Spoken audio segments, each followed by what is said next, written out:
We know AI adoption is rapidly accelerating in the workplace, and now new research shows which regions and jobs are most at risk. According to the Society of Human Resource Management, SHRM for short, more than 9 million U.S. jobs are at risk, and they're mostly white-collar jobs. More than 50% of writers, programmers, and designers could be displaced.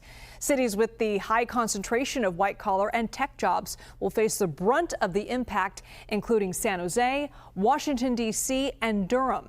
Roughly 38% of the workforce fall into more AI-resistant roles, but they are among the lowest paid jobs. To talk more about ways workers and employers can prepare for this AI shift is Johnny Taylor, President and CEO of SHRM. Johnny, thank you for being with us. Your research shows the projected job losses are concentrated in about 24 occupations. Yes. So what makes these jobs the most vulnerable to AI? Well, first of all, they can be automated. More than 50% of the tasks associated with the jobs can be automated. And to the extent that the computer, some algorithm can do the work, then it makes the jobs and the people in those jobs vulnerable.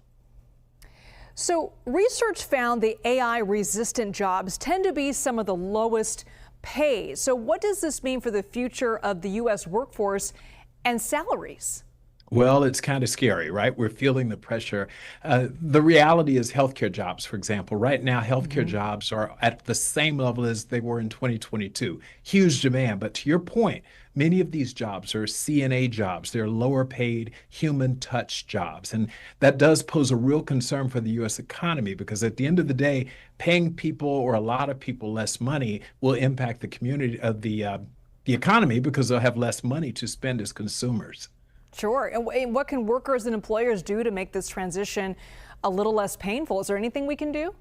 Well, yeah, there are jobs on the other side of this. Some jobs will go away. There's naturally going to be some displacement. Our research says as many as 9 million jobs. So what we can do is be honest with people now and say, this is your opportunity to reskill for the jobs on the other side of this. There will be higher paying jobs in the post-COVID world, but we've got to identify what those jobs are. Most importantly, we've got to ensure that the people have the skills to do those jobs when they're made available and posted.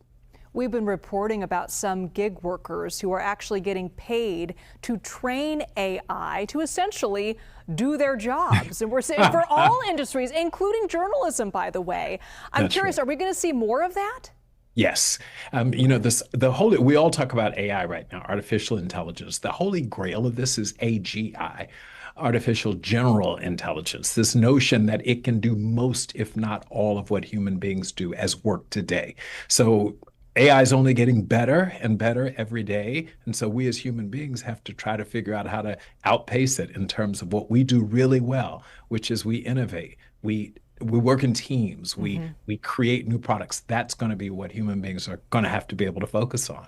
Are you seeing some parallels between this moment in time to, say, the Industrial Revolution, where we saw machines taking over a lot of jobs that previously were held by human beings? Is it going to be a similar transition, do you think?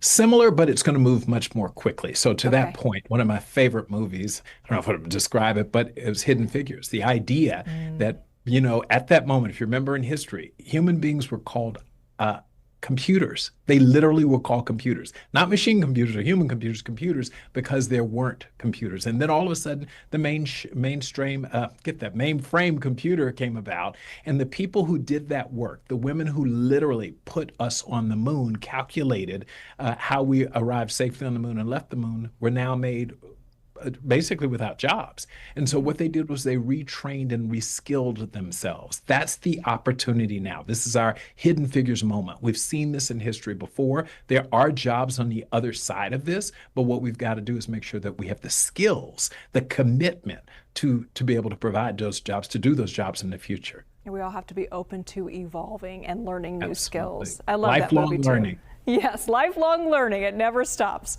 Johnny Taylor, great to see you. Thanks so much for being on our show. Thank you.